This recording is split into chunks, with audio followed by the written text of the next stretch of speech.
I just got promoted and now I'm managing my former peers. The same people that I used to complain to, grab lunch with, and vent about my old boss with. Yeah, they now all report to me. How am I going to make this transition without destroying every relationship that I have spent years building? This question comes up constantly in management workshops on leadership and leadership communication that I teach. And it starts as like a side question that somebody kind of quietly asks, but then it becomes the question, the pinnacle that the ones who have just gone through it or are currently going through it want to know more about. Because almost everyone who gets promoted internally faces this moment when suddenly the people that they used to cavort with, maybe go to the bar with, or at least complain in the parking lot with, are now their own staff.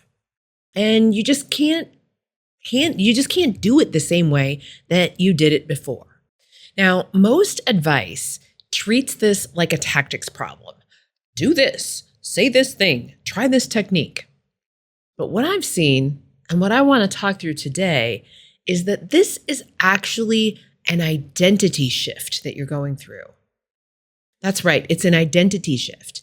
And until you solve the identity piece, no tactics will put a dent in it. No tactics will get you any further along in the process. So today we're going to dive into that identity shift. And then don't you worry, there will be some tactical things that you can do. But we're going to explore the identity side of this first because that is what's going to set you in the right direction. Now, the visible problem here is that the relationship feels awkward.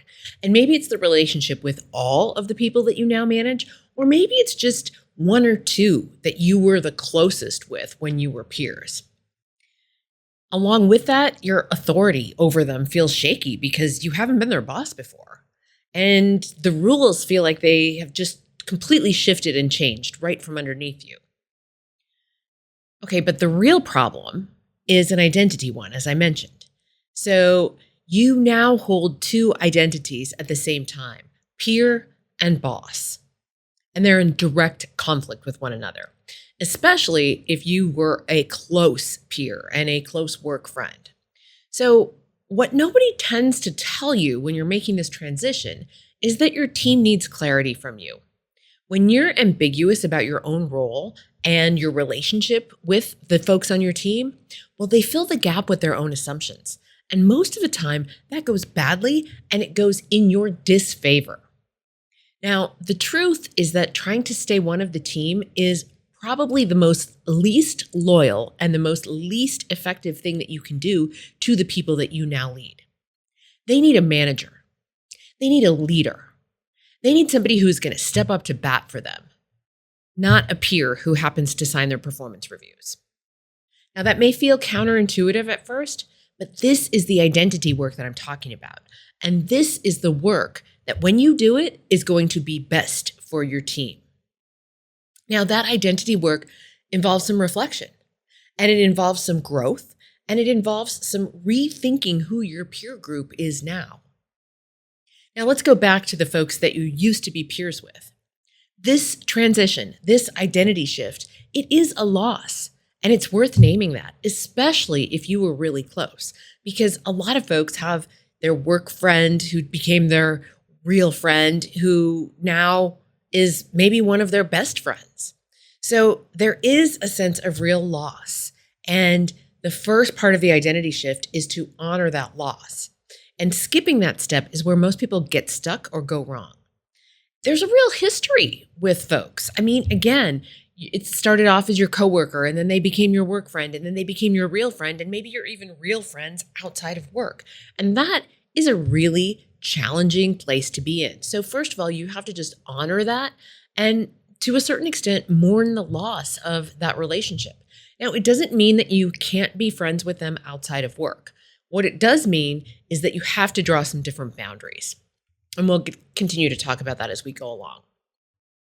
When you think about the loss of that close relationship with your work friends, I want you to also remember that as part of this identity work, you're growing into this new role and you now have a new set of peers. And again, as your identity shifts and changes, you need to up level to start to form the relationships with the new set of managers who are at the same level that you're at. Now, they may have been doing it for years, maybe decades even, and maybe you feel like, like you don't know them. You're the new kid on the block, and that's okay. Now, some of them will really embrace you and they will, show you the ropes, so to speak. And others might be a little bit more cold and they might take more warming up to establish those relationships with. Remember that that's not about you. Okay, if I need to repeat that, that's not about you. As you start to form those new relationships with your new set of peers, now that you have been promoted, you need to think about, what was it like when you were a new employee? I'm sure there were some folks who opened you with welcome arms and embraced you and showed you all the ropes and helped you prevent from, making certain mistakes. And then there were others who maybe gave you the cold shoulder. Those others who gave you the cold shoulder maybe eventually became close friends. So just be patient as you develop these relationships with your new peers. There's no need to rush it, but just remember that they are your peer group now. And again, as you start to think about that identity shift, it is a bit like going from being a caterpillar to being a butterfly. At some point when you're in that chrysalis, those first couple of weeks or maybe even months of being in that new management role, if we were to cut you open, and you were going from being the caterpillar to the butterfly, it would just be cellular goo. And it's okay if you feel like, and by all means, do not cut a chrysalis open to see what it looks like. Just trust me on this. I've heard about it from scientists. Okay, there's cellular goo in there. And it's nothing that looks like half butterfly, half caterpillar, okay? But just remember that that's where your identity is. Your identity will be melted down to cellular goo. And it's going to take some real work on your part to do the heavy lifting to move from being a caterpillar through that cellular goo to emerge as the butterfly, to emerge as the new version of yourself and embrace that new identity of you as manager. Or you may have gone from a certain level of management to now a more senior level of management. Again, remembering that these folks who used to be your boss and your boss's peers are now your peers, that can really take some doing. It can take some heavy lifting. And I want you to spend the time reflecting, spend the time immersing yourself in the identity work. Because when you get to the other side of the identity work, then the tactical pieces are all going to play well together and fit nicely together. So I want to give you the peer to boss reset. So we're going to do this in 4 steps. And I've already been hinting at several of the steps as I've been teeing this up. Okay, so step 1 is you're going to mourn the old relationship. So it changed. That's real, and it's okay to feel that. You cannot manage this transition well until you have privately acknowledged the loss. Now, if you have a work BFF, like this person is so close with you at work and outside of work, then it's going to merit a slightly different approach. You need to do some mourning with that person as well and draft some new boundaries around what you talk about at work, what you talk about work when you're not at work, and how the relationship is shifting and changing. Okay, now, overall, your relationships are not going to disappear, but they're going to evolve. Even that one with your work BFF who you are super tight with. And that evolution needs to start with you. You're not going to wait for them to approach you about it. You need to be the one to initiate that conversation, not only with your work BFF that you're super tight with, but with the rest of your staff as well. And if you skip this step, you will unconsciously try to protect the old version of the relationship at the expense of your effectiveness. That's right, at the expense of your effectiveness. That is what's on the line if you don't actively address that the relationship has changed. If you just try to float along, either that it hasn't changed or that it changed, but it's just sort of a given and you're not going to talk about it, then you're definitely setting yourself up for some failure. Okay, so what mourning actually looks like, and I don't mean to be all dramatic about it, I just want you to be honest about it, and I want to be honest with you about it. Because what that can look like, again, is going to differ based on the relationship that you have with the person. So again, if it's you used to go to happy hour with the team, on a regular basis, well, now you're not going to go to happy hour with the team on a regular basis. In fact, I'd recommend that you don't go to the happy hour with the team for quite a while. And then if you do resume going to happy hour with the team or lunch, whatever it may be, I want you to just do it once in a while. Because the nature of what gets talked about when the boss is present is different. And you don't want to deprive your staff of that. Now, it's easy, I know, to jump to the conclusion that they're trash talking you. I want you to assume that they have positive intent about whatever it is they're talking about. There will be some complaining and cavorting about whatever's happening at work. I mean, that's just the nature of peer relationships, but you're not part of that anymore. You have a new circle of peers. And again, you want to start establishing the relationships with them because then you will have your own group to complain and cavort with and, celebrate the wins as well. I know it's not always negative, but somehow we do tend to bond over negativity. But again, that's not your space anymore. What your former peers are doing together after work or when they go to lunch together is none of your business. Sometimes it probably will be about you, especially early on. They will be sizing you up and what's this going to be like with this person as our new manager? So again, the more integrity that you have around your new role, the more favorably they're going to look upon you and speak about you. Okay, step 2 is to have the what changes as a result of this conversation. So again, you're going to have an explicit conversation about now that I'm your manager, these following things will change. So don't let your team guess. They're already talking about it. They're already sizing you up. But this conversation needs to be direct, it needs to be brief, and you need to initiate it. So what you want to name in this conversation is what the working relationship looks like now, how decisions will be made, what you need from them. And, it's okay to admit to them that there's part of you that's a little sad about the nature of the relationship changing. Now, here's what not to say. Don't say, oh, nothing will really change. We're still friends. Don't worry.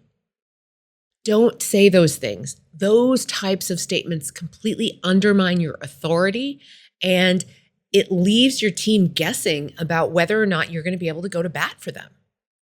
Everybody on a team wants a manager who will ask the tough questions on their behalf, who will fight for resources on their behalf. And if you're just like one of the gang, you're not going to come across as somebody who has that authority or the confidence to execute on that authority.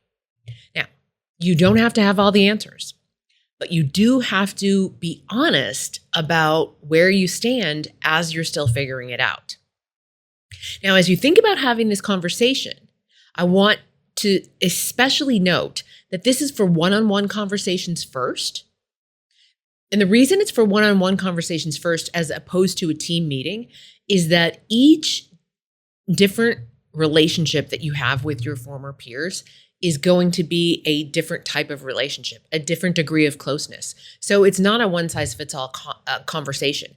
I would imagine that, especially if you have somebody that you spend time with outside of work, who is now your former peer, that will be a longer conversation and there will be more boundaries. And there will be times when you slip or when they slip and want to complain to you about something that you really have no business talking with them about, in which case you'll need to be doing some redirecting to them back to their peer group in order to have those conversations. And you just simply say, this is one of those things that I was mentioning when we talked about how the boundaries are shifting and changing now that I'm the manager of the team. I'm not really a space to have that conversation. And I know it's different and it's awkward. So there are going to be those moments. Sometimes you're going to be the person who slips up. Hopefully you catch yourself mid slip up, correct? Shut it down and move on. Sometimes it's going to be the other person who is, coming to you with something to complain about or wanting your ear for something that just is no longer appropriate. Okay, then you also do need to have the team conversation. But that team conversation shouldn't just be about the nature of the relationship that you have with the folks on the team changing. that team conversation is also going to include other things about what will change, not just this. So don't over-index to the team relationships or the individual relationships that you have with team members in this conversation when you're addressing the team. There are probably a number of things that you're going to do differently than your former supervisor or manager did. And so this would be a time to call out, I'll be putting in implementing a different decision-making process for these types of things and a new escalation process for these types of things. And maybe the cadence of some meetings will change and so on. So I want you to address that all at once in a full team meeting. And then as part of that, you'll say, and of course, I used to go to the bar with y'all, or I used to go to lunch with you every Friday. And that will change too, just as a nature of this relationship. I'd like to be invited once in a while, but it's probably not appropriate for me to be there all the time. Okay, so at the team level, you're going to address it as part of a bundle of things that are changing. But again, you will have already had the one-on-one conversations with employees. Again, for some of them, that will be just a short, 5-minute or less blip in a one-on-one. And for those that you have had really close relationships with, that will be a longer conversation. And again, it doesn't preclude you from still being friends with them. It just does preclude some of the boundaries that you're going to put upon what's okay to talk about and what's not okay to talk about. On to step 3. Here's where you start to rebuild your authority through your behavior, not through your title. Okay, the title absolutely gives you positional power.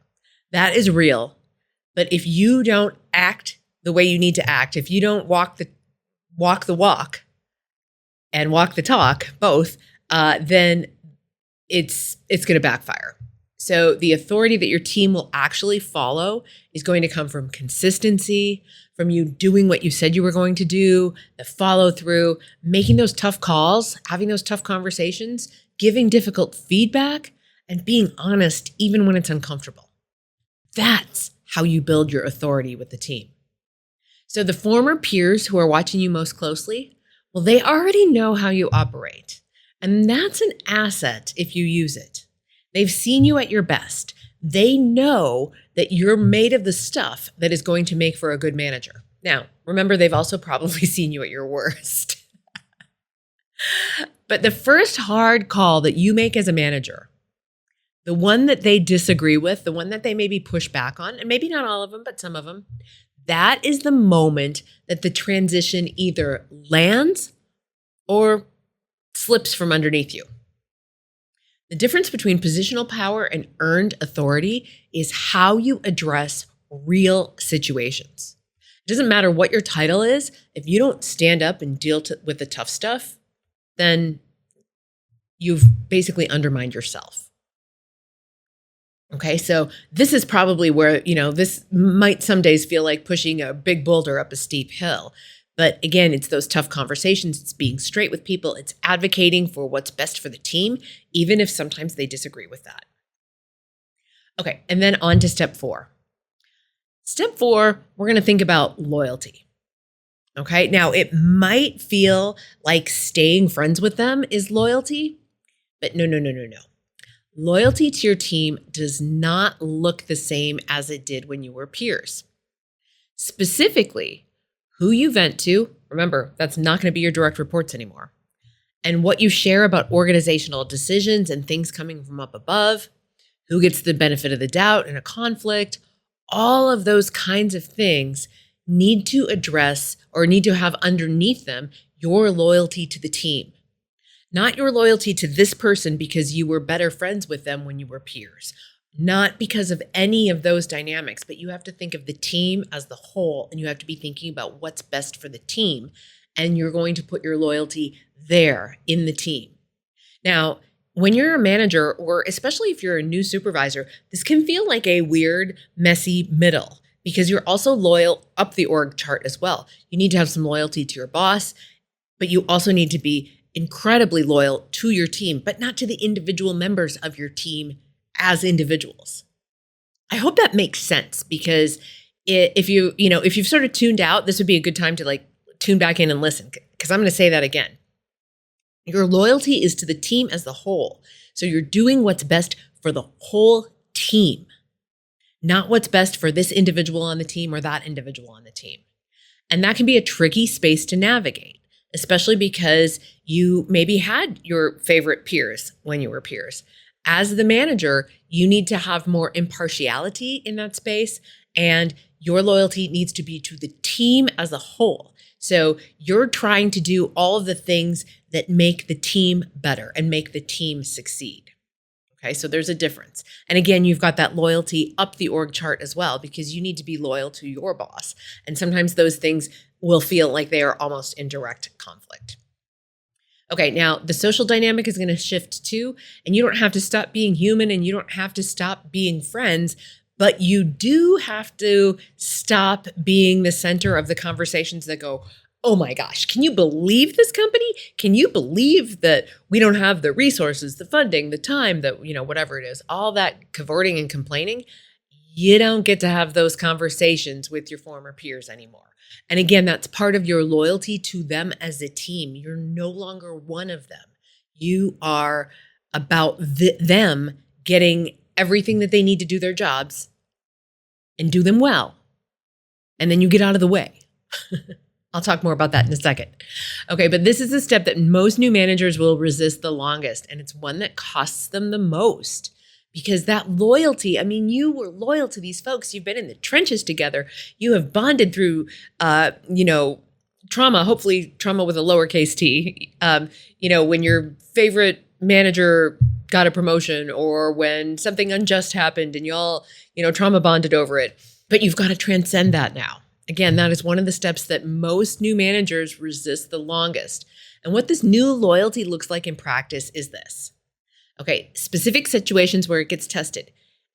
Team lunch, group chat, someone pushing back on a decision, someone inviting you to go to the happy hour. That's where you need to say no thank you to those things. And if it is like, say, pushing back on a decision that you made, you need to stand firm in your decision, explain why, and then let it go. Like I was just mentioning before, your loyalty to them can look like giving them all the resources that they need to do their jobs and do their jobs as well as they can, and then getting out of the way and letting them do the work. Then give them all of the credit when it goes right, and you're going to have to take the blame, or at least some of the blame, when things go wrong. And that is what loyalty looks like. When they see you stepping up to bat for the team, when they see you taking a fall for the team, that builds their loyalty to you, and that demonstrates your loyalty to them. Harder than it might sound, I know. But also remember, you have this new set of peers to establish relationships with. Go, seek them out, ask to go to lunches with them, maybe one-on-one at first, and maybe if they don't already go to lunch or do a happy hour or a regular more partly social, partly work kind of meeting, then maybe you become the person who organizes those, or at least you suggest it. And oftentimes it's not because people don't want to do it. It's just because nobody's thought of it, or that just hasn't been the norm. Now, you're a new person in the mix, and so you might be exactly the one to create that new norm. All right, now, here we are at the end of the episode. I need to give you something to put it to work. It is time to put it to work. So this week, I want you to identify one relationship on your team that feels the most unresolved since your promotion, if you are newly promoted. That's your first conversation. It's not going to be the easiest one, but it is the most necessary one. Schedule it before the week is out. Now, if you happen to be on the other side of things, that your work friend just became your boss, here's your put it to work. Share this episode with them and have their back. Have their back any which way you can. Again, not to try to become their favorite or stay the favorite or anything like that, but have their back because that's what they would do for you. Now, if you're not there yet at all, and you haven't been recently promoted, or you haven't had somebody who is a close friend of yours promoted above you in the organization, you're going to want to bookmark this episode so that you can find it when you need it. All right, getting promoted means that the relationship has changed. Becoming a great manager means that you are the one who is leading that change. That's right, my friends. You are the one who is leading that change. If this episode resonated, or if you know somebody who is in a similar situation, go ahead and share this episode with them. You can find the show notes and the links to Spotify and Apple Podcasts for this episode on the show notes page. That's at Janelle Anderson, JaneLanderson.com/279 for episode 279. Again, share this episode with a friend who might just need this very thing. All right, my friends, I'll catch you right here next week on the Working Conversations podcast.